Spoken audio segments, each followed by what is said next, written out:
So Jussie Smollett, with a single leap, Jussie Smollett is free. His records have been sealed by a judge. The computer records have been wiped clean. He'll forfeit his, I guess it was 10 grand in bail, and he will either do or has done a couple of hours of community service at Jesse Jackson's Rainbow Push, which may be a community disservice. Just so we're clear right up front, this is corruption per se, right? Per se means in and of itself. This is corruption. Not because I know for a fact that Jussie Smollett is guilty. Obviously, you all remember he claimed two MAGA-crazed individuals attacked him on the street. The police did a lot of investigation and decided it was two of his pals he paid off to pretend there had been an attack on him, thus insulting every one of the 64 million people who voted for Donald Trump or might continue to like him. But this is corruption, not because I know he's guilty, but because the way we find out whether somebody is guilty is we have this thing, we call it a trial. And once you are indicted with 16 indictments, you don't just erase the possibility of a trial. You actually have to have some kind of plea bargain. You do it in public. You do it out front. This is corruption. But I want to let you know, I want to give you a really good picture, if I can, of what happened and why I take no side except the side of no corruption, which means you got to leave Chicago. And when Obama was in Washington, you would have had to have left Washington too, because remember, Obama was a Chicago Pol. What we are looking at is the culture that he came out of, and you'll see his fine hand moving in this just a little bit. And just so we're clear, I didn't really think Jussie Smollett should go to jail. I thought this was, a bad crime in the sense that he took up police time. I think there were 18 murders in Chicago while the police were investigating this. I thought he deserved to be slapped around and humiliated and tried and maybe fined and maybe forced to do a lot of community service. But, I wasn't looking for, vindictiveness or vengeance. I was looking for justice. Anyway, you can just see this Jussie Smollett cut. He came out, he was just so full of remorse and apologized to everybody. This is the cut for it. I've been truthful and consistent on every single level since day one. I would not be my mother's son if I was capable of one drop of what I've been accused of.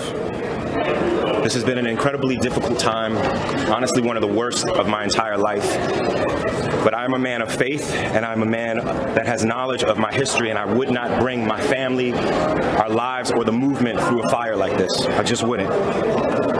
So I want to thank my legal counsel from the bottom of my heart. And I would also like to thank the state of Illinois for attempting to do what's right. Now, I'd like nothing more than to just get back to work and move on with my life.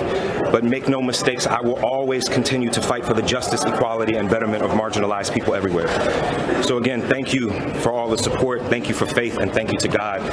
Bless y'all. Thank you very much. I love the way with actors, it's all about him. So obviously I was joking when I said he was remorseful. He's sticking to it. He's sticking to his story. He's going back to work. He tweeted out, "See you all Wednesday." That's when his show Empire, I guess, is on. The Empire writers are tweeting out and attacking the police and saying that it was all false stuff, which it pretty obviously was not. This was not some kind of vendetta by the police. Rahm Emanuel, former Obama chief of staff, I guess, former Obama guy, was now mayor of Chicago, and he just struck back. This is the state attorney, Kim Fox, her name is. She dropped the charge. She had. Well, I'll get back into the weeds about this in a minute because it's really worth hearing. It's a really interesting story. But Rahm Emanuel was well and truly ticked off about this. To then use those very laws and the principles and values behind the Matthew Shepard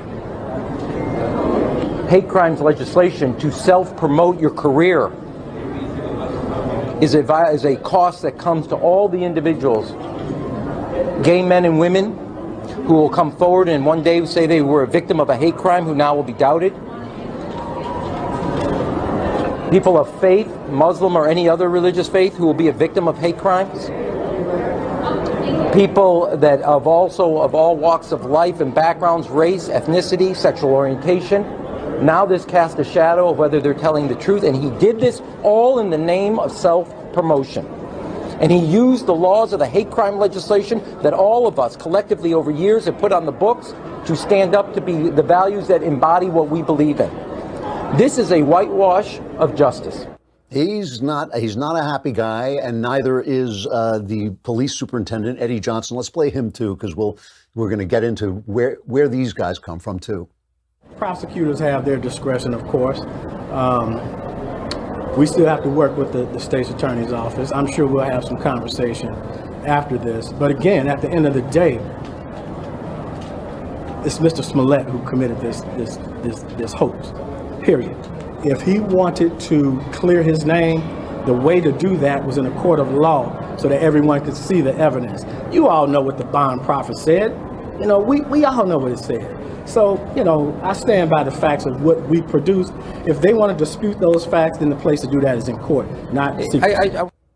So Kim Foxx, right, is the state attorney. She's the one who made the decision to drop this.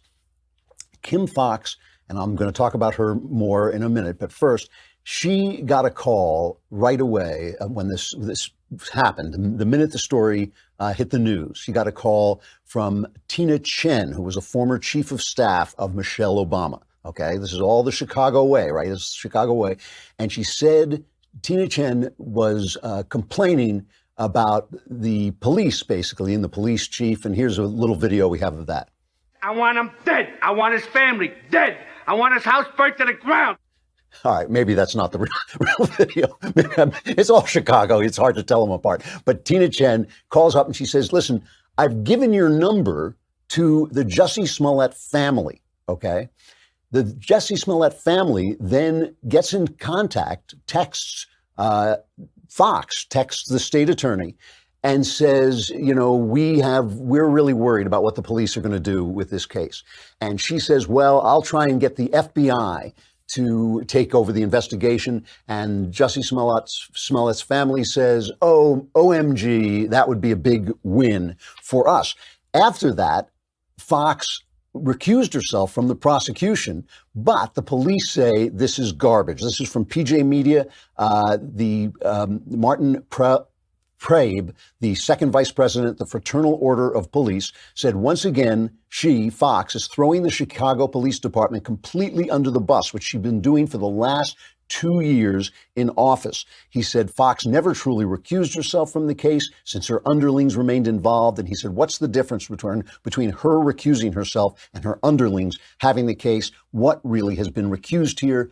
Nothing. So obviously, the police just feeling that the state's attorney, and this is bad, right? This is the prosecutor who's basically at odds with the police. That's not what you want. You want the police doing the arresting and the prosecutor doing the prosecuting. That's what you want, especially in a town like Chicago that is riddled with crime. But how did Fox, obviously under the influence of influence, I mean, obviously this is a woman, this is a corrupt, like I said, this is corrupt per se, this is corruption per se. So we know that she was not doing the right thing. And the prosecutor is saying, well, we haven't exonerated him. They exonerated him. They took his records off the computers. I mean, they sealed the books. The only way any justice is going to come to this guy, this actor, is by the FBI saying, well, you sent yourself a threatening letter and that violates federal law, and going after him for that.